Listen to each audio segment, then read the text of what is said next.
વખતે આવ્યા છીએ અને આપણે ભાઈને જ પૂછીએ. અર્જુનભાઈ રાજપૂત નામ છે. હવે એનું ગામ કયું તમારું? ગેડા લાખણી તાલુકા, ગામ ગેડા, તાલુકો લાખણી, જિલ્લો બનાસકાંઠા. જિલ્લો બનાસકાંઠા. તમારા મોબાઈલ નંબર? 9624455871. 9624455871. ઓકે. હવે અર્જુનભાઈ, તમે આમાં જે ગ્રીન ઇન્ડિયા ખાતર આપી અને તમે બટેટા વાવ્યા, હા બરાબર. આમાં ગ્રીન ઇન્ડિયા ખાતર નથી આપ્યું અને બટેકા વાવ્યા, હા બરાબર. એક જ ખેડૂત, એક જ જમીન, હા બરાબર. બરાબર છે. તો આમાં અને આમાં શું ડિફરન્સ લાગે તમને ખેડૂત તરીકે? આમાં દેખો, આમાં આના છોડ છે, એનો ગ્રોથ પી સારો છે, અહીંયાથી પછી એનું રૂટિંગ છે, એ જુદી પોલું છે, બરાબર. અને જે આનું રૂટિંગ છે આ એનું છે.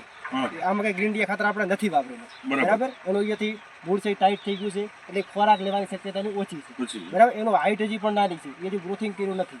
પછી બીજું, જ્યારે બટાકાનો ઉગાવો ચાલુ થયો, બરાબર, ત્યારે આમાં 70% બટાકા ઉગી ગયા હતા, અને આમાં મૂળ 40-45% ઉગાવો હતો. પછી પાણી આપી મૂળ વધારે ઉગાવો આપણે કર્યો.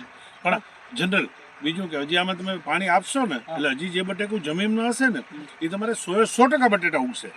અને હું તમને કહું કે આમાં 70% જ બટેટા ઉગશે. આટલો ફરક તો પડશે જ. તમે જે વાવ્યું ત્યાં તમને એમાં ફરક તો ફરક તો દેખાય છે 100%.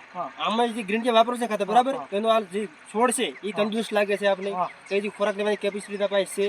અને જે નથી વાપરે એ આમ હાલથી આપણને રૂંઝાયેલો લાગે છે કે ગણતી મને ખોરાક ઓછો લઈ શકે. પહેલા પણ તમે આલેલું તો મગફળીમાં બી આપેલા છે. મગફળીમાં તમે આપ્યું, એટલે મગફળીમાં તમે કેવી રીતે ઉપયોગ? મગફળીમાં મેં પ્રવાહી તરીકે સ્પ્રે કર્યો, બરાબર.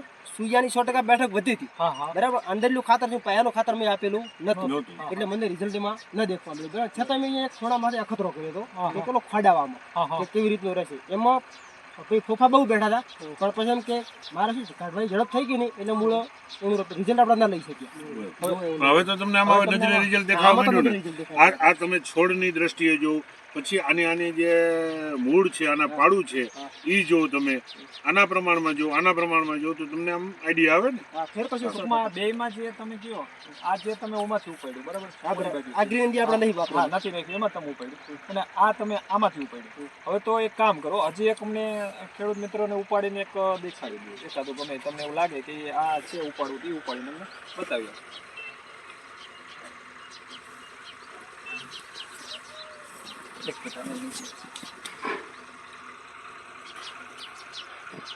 હવે આટલી આ જે છે, આનું આ જે છે બરાબર કમ્પ્લીટ થઈ. હવે ઓમાંથી એક ઉપાડતા હોય, ઠીક છે. પેલા હવે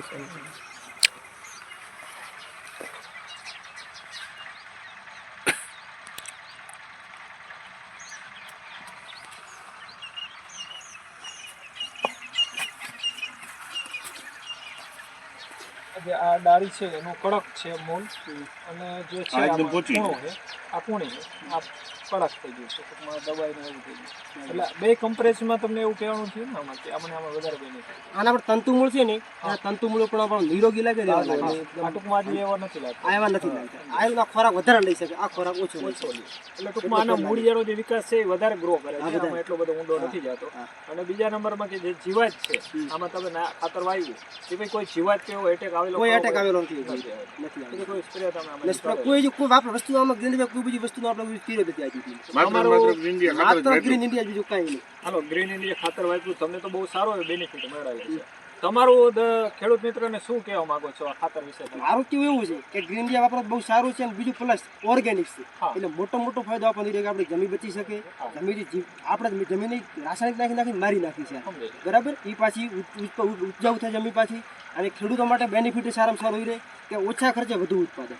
બટાકામાં 40% મિનિમમ વાવેતર કરવું હોય ને તો મારા અંદર પડે કે રાસાયણિક ખાતર 50 થી 60 જણ વખત ત્યાં ઉત્પાદન મળે, બાકી મળે નહીં વસ્તુ. આવડું ડિફરન્સ આટલો ડિફરન્સ 100% રહે છે. તો ખર્ચની દ્રષ્ટિએ મારા ગામમાં વાપરે છે, અને છેલ્લે હું તો કહેતો એમાં બિલ રૂબરૂ બતાવી દઈશ કે હાલની તારીખમાં 25-30 બટાકા થઈ ગયા છે, અને 30 જણનું ખાતર નાખી ચૂક્યા છે. તો ટૂંકમાં તમારે આ ગ્રીન ઇન્ડિયાની તમને માહિતી ઈશ્વરભાઈ આપી કે તમને પેલા ઈશ્વરભાઈને ઓળખાણ હતી કે શું હતું? નહીં, મેં પેલો ફેસબુક ઉપર દેખ્યું હતું, બરાબર. ફેસબુક દેખી અને મને લગભગ જામનગર હું કોન્ટેક્ટ થયો સાહેબ. મારો જ છે. તમારો કોન્ટેક્ટ થયો, બરાબર. તમારી વાત થઈ મારે, અને તમે મને ઈશ્વરભાઈનો કોન્ટેક્ટ આપ્યો દિયોદરથી. તો ટૂંકમાં અમારા ડીલર છે દિયોદરના ઈશ્વરભાઈ, એની ત્યાંથી તમારે ખાતર મળી રહેશે. તમે અર્જુનભાઈનો કોન્ટેક્ટ કરશો કોઈ ખેડૂત મિત્રો તો એ તમને પણ માહિતી આપશે, અને આ અર્જુનભાઈ તો ખેડૂત તરીકે જ માહિતી આપશે. હા, બરાબર. બરાબર.